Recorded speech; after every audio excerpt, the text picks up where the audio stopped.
Hi ಎಲ್ಲರಿಗೂ ನಮಸ್ಕಾರ. Welcome back to my channel. ಇವತ್ತಿನ ರೆಸಿಪಿ ಈಸಿಯಾಗಿ ಬೆಂಡೆಕಾಯಿ ಫ್ರೈ ಮಾಡೋದು ಹೇಗೆ ಅಂತ ನೋಡೋಣ. ಚಪಾತಿ ಅನ್ನದ ಜೊತೆಗೆ ತುಂಬ ರುಚಿಯಾಗಿರುತ್ತೆ.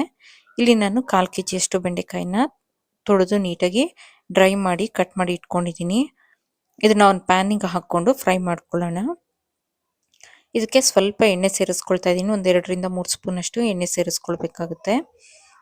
ಎಣ್ಣೆನ ಸೇರಿಸಿ ಸ್ವಲ್ಪ ಫ್ರೈ ಮಾಡ್ಕೊಳ್ಳೋಣ. ನಾನಿಲ್ಲಿ ಲೋ ಟು ಮೀಡಿಯಂ ಫ್ಲೇಮ್ ಇಟ್ಕೊಂಡು ಫ್ರೈ ಮಾಡಿದ್ದೀನಿ. ಒಂದು 5 10 ನಿಮಿಷ ತಗೊಳುತ್ತೆ ಫ್ರೈ ಮಾಡೋದಕ್ಕೆ. ಈಗ ಇದು ಬೆಂಡೆಕಾಯಿ ಫ್ರೈ ಆಗಿದೆ.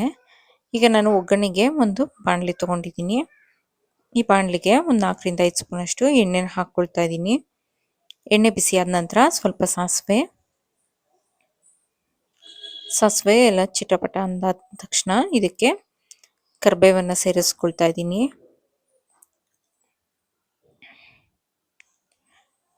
ಇದಕ್ಕೀಗ ಒಂದು 2 ಒಣಮೆಣಸಿನ್ಕಾಯಿನ ಸೇರಿಸ್ಕೊಳ್ಳೋಣ.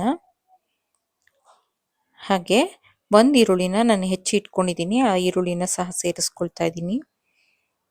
ಈರುಳ್ಳಿ ಸಹ ಚೆನ್ನಾಗಿ ಫ್ರೈ ಮಾಡ್ಕೊಳ್ಬೇಕು. ನೋಡಿ, ಇಲ್ಲಿ ಈರುಳ್ಳಿ ಬೆಂದಿದೆ. ಇದು ಸ್ವಲ್ಪ ಕಲರ್ ಚೇಂಜ್ ಆಗಬೇಕಷ್ಟೇ, ತುಂಬ ಏನು ಬೇಡ. ಇದೀಗ ಬೆಂದಿದೆ ಈಗ ಈರುಳ್ಳಿ. ಇದಕ್ಕೆ ನಾನು ಟೊಮೆಟೊ ಸೇರಿಸ್ಕೊಳ್ತಾ ಇದ್ದೀನಿ. ನಾನು ಇಲ್ಲಿ ಒಂದು ದೊಡ್ಡ ಸೈಜಿನ ಟೊಮೆಟೊ ಸೇರಿಸ್ಕೊಳ್ತಾ ಇದ್ದೀನಿ.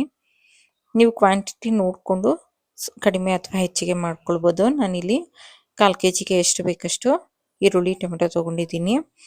ಹಾಗೆ ಮನೆಯಲ್ಲೇ ಮಾಡಿಟ್ಟಿರೋಂಥ ಸಾಂಬಾರ್ ಪೌಡರ್ 1 ಸ್ಪೂನಷ್ಟು ತೊಗೊಂಡಿದ್ದೀನಿ.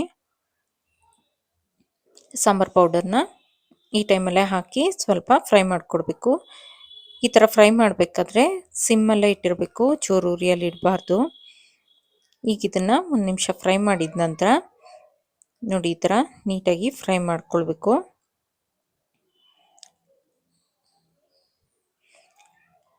ಈ ಪಲ್ಯ ನಿಮಗೆ ಚಪಾತಿ ಜೊತೆಗೆ ರೈಸ್ ಜೊತೆಗೆಲ್ಲ ತುಂಬ ಚೆನ್ನಾಗಿರುತ್ತೆ. ನೋಡಿ, ಇದಕ್ಕೆ ನಾನು ಹುರಿದಿಟ್ಕೊಂಡಿರೋಂಥ ಬೆಂಡೆಕಾಯಿನ ಸೇರಿಸ್ಕೊಳ್ತಾ ಇದ್ದೀನಿ. ಬೆಂಡೆಕಾಯಿನ ಸೇರಿಸಿ ಸ್ವಲ್ಪ ಕದಡ್ಕೊಟ್ರೆ ಸಾಕಾಗುತ್ತೆ. ನಂತರ ಇದಕ್ಕೆ ರುಚಿಗೆ ಎಷ್ಟು ಬೇಕಷ್ಟು ಉಪ್ಪನ್ನು ಸಹ ಸೇರಿಸ್ಕೊಳ್ಳೋಣ. ಈಗಿಲ್ಲಿ ಉಪ್ಪನ್ನು ಸೇರಿಸಿದ್ದೀನಿ ನಾನು. ಈಗ ಇದನ್ನು ಚೆನ್ನಾಗಿ ಉಪ್ಪು ಎಲ್ಲದಕ್ಕೂ ಬೆರೆಯೋ ಥರ ಮಿಕ್ಸ್ ಮಾಡಿಕೊಡ್ಬೇಕಾಗುತ್ತೆ. ನೋಡಿ, ಇಲ್ಲಿ ಬೆಂಡೆಕಾಯಿಗೆ ಚೆನ್ನಾಗಿ ಬೆರೆಯೋ ಥರ ಮಿಕ್ಸ್ ಮಾಡಿಕೊಟ್ಟಿದ್ದೀನಿ. ಸ್ವಲ್ಪ ಡ್ರೈ ಅನಿಸಿದ್ರೆ ಸ್ವಲ್ಪ ನೀರನ್ನು ಸೇರಿಸಿ. ನಾನಿಲ್ಲಿ ಒಂದು 1/4 ಕಪ್ನಷ್ಟು ನೀರನ್ನು ಸೇರಿಸ್ತಾ ಇದ್ದೀನಿ. ಇಷ್ಟೇ ಸಾಕಾಗುತ್ತೆ, ತುಂಬ ಏನು ಬೇಕಾಗೋದಿಲ್ಲ. ಅಥವಾ ನೀವು ಒಂದು ಅರ್ಧ ಕಪ್ನಷ್ಟಾದರೂ ಸೇರಿಸ್ಬೋದು. ಟೊಮೆಟೊ ಎಲ್ಲ ತುಂಬ ಸ್ಮ್ಯಾಶ್ ಆಗಬಾರ್ದು, ಆದ್ದರಿಂದ ಬೇಗನೆ ಹಾಕ್ಕೊಳ್ಬೇಕು. ಈಗಿಲ್ಲಿ ಚೆನ್ನಾಗಿ ಬೆಂಡೆಕಾಯಿ ಬೆಂದಿದೆ. ಈ ಟೈಮಲ್ಲಿ ನಾನು ಹಸಿ ಕಾಯಿನ ತುರಿದಿರೋಂಥದ್ದನ್ನು ಸೇರಿಸ್ಕೊಳ್ತಾ ಇದ್ದೀನಿ. ಕಾಯನ್ನು ತುರಿದಿರೋದನ್ನ ಚೆನ್ನಾಗಿ ಮಿಕ್ಸ್ ಮಾಡಿಕೊಡ್ಬೇಕು. ನೋಡಿ, ಈ ಥರ ಮಿಕ್ಸ್ ಮಾಡಿಕೊಟ್ರೆ ಆಯಿತು. ಬೆಂಡೆಕಾಯಿ ಪಲ್ಯ ಅನ್ನೋದು ರೆಡಿ ಆಗುತ್ತೆ. ಇದಕ್ಕೆ ಸ್ವಲ್ಪ ಕೊತ್ತಂಬರಿ ಸೊಪ್ಪನ್ನ ಲಾಸ್ಟಲ್ಲಿ ಸ್ವಲ್ಪ ಹಾಕ್ಕೊಂಡು ಮಿಕ್ಸ್ ಮಾಡಿಕೊಡಿ. ಇದನ್ನು ನೀವು ಚಪಾತಿ ಜೊತೆಗೆ ಅಥವಾ ಅನ್ನದ ಜೊತೆಗೆ ಸಹ ಸರ್ವ್ ಮಾಡ್ಬೋದು ಸೈಡ್ ಡಿಶ್ ಆಗಿ. ತುಂಬಾ ರುಚಿಯಾಗಿರುತ್ತೆ. ಒಮ್ಮೆ ಈ ಥರ ಸಾಂಬಾರು ಪುಡಿ ಬಳಸಿ ಪಲ್ಯ ಮಾಡಿ ನೋಡಿ, ತುಂಬಾ ಚೆನ್ನಾಗಿರುತ್ತೆ. ಈ ವಿಡಿಯೋ ಇಷ್ಟ ಆದಲ್ಲಿ ಲೈಕ್, ಶೇರ್ ಆ್ಯಂಡ್ ಸಬ್ಸ್ಕ್ರೈಬ್ ಮಾಡಿ. ಹಾಗೆ ಕಮೆಂಟ್ ಮಾಡಿ ತಿಳಿಸಿ. Thank you for watching. Please follow for more videos.